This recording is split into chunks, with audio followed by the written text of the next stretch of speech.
Ассаламу алейкум. Амансыздарбы урматтуу мекендештер. Ала Тоо спорт каналында кыргыз спортундагы акыркы жаңылыктар менен уланду тааныштырабыз. Бул жолку чыгарылышта 9 апрель күнү Эсей уюмунун алкагында өтө турган Тайсон Каймана ысымдуу мушкерибиз Канат Келдибековдун кезектеги беттешине кайрылып, ата-андашы ким, жеңишке жетүүгө канчалык мүмкүнчүлүктөрү бар экенин айтып өтөбүз. Андыктан биздин каналга жазылып, видеого лайк басып туруңуздар.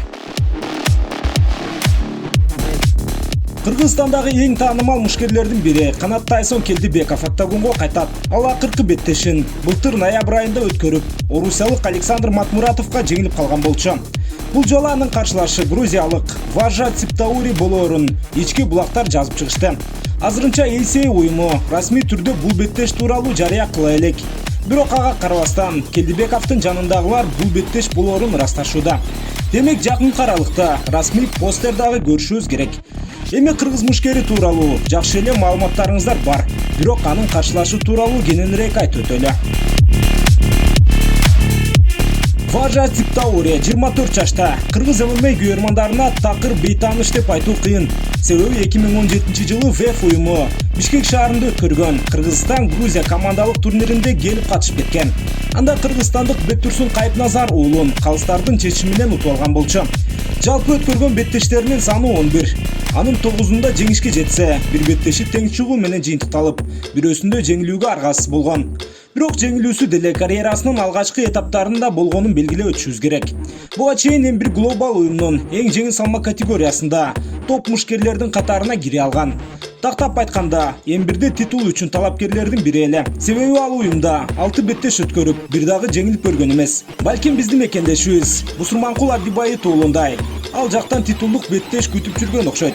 Себеби акыркы ирет октагонго 2019 жылдын август айында чыгып, калыстардын чечими менен орусиялык Селем Евлоевду утуп алган.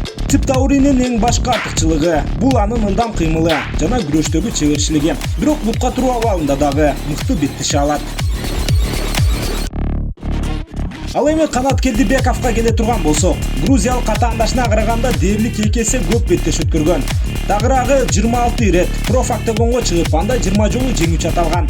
Андан сырткары сүйүүчүлөр арасында дагы көптөгөн беттештерди өткөргөн жайы бар.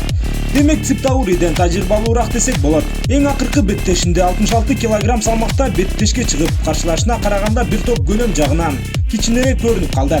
Бул өз учурунда Келдибековго өзү каалагандай беттеш өткөрүүгө дагы тоскоолдук жараткан. Ал эми Циптауринин бою бир аз узундук кылышы мүмкүн, бирок көлөмдүү деп айтуу кыйыныраак. Демек Канат бул беттеште өзүн толук көрсөтө алат. Ал эми кыргыз мушкеринин базасы бокс болгон менен өтө мыкты күрөш аларын дагы билебиз. Демек ата-андашына бардык тараптан кыйын абалды жарата алат. Албетте, алдыда эмне болоорун эч ким айта албайт. Бирок беттештерин көрүп анализ жасай турган болсок, бул беттеш толук 3 раундка созулушу мүмкүн. Себеби эки мушкер тең тактикалык жактан толук убакыт беттешүүнү каалайт. Анын үстүнө грэпплинг чеберчилиги, кубаттуу соккулары экөөнүкү бири-бирине төп келет. Ал эми жеңишке жетүү мүмкүнчүлүгү тууралуу айтсак, Циптаури өзүнүн тез кыймылдары менен көп эле маселе жаратышы мүмкүн. Бирок ал физикалык жактан Келдибековдон мыкты деп айтуу кыйын. Биздин пикирибиз боюнча калыстардын эки тараптуу чечими менен Канат Келдибеков бул беттеште жеңишке жетиши мүмкүн. Бирок жеңишке жетүү мүмкүнчүлүктөрү эки мушкерде 50%га 50%.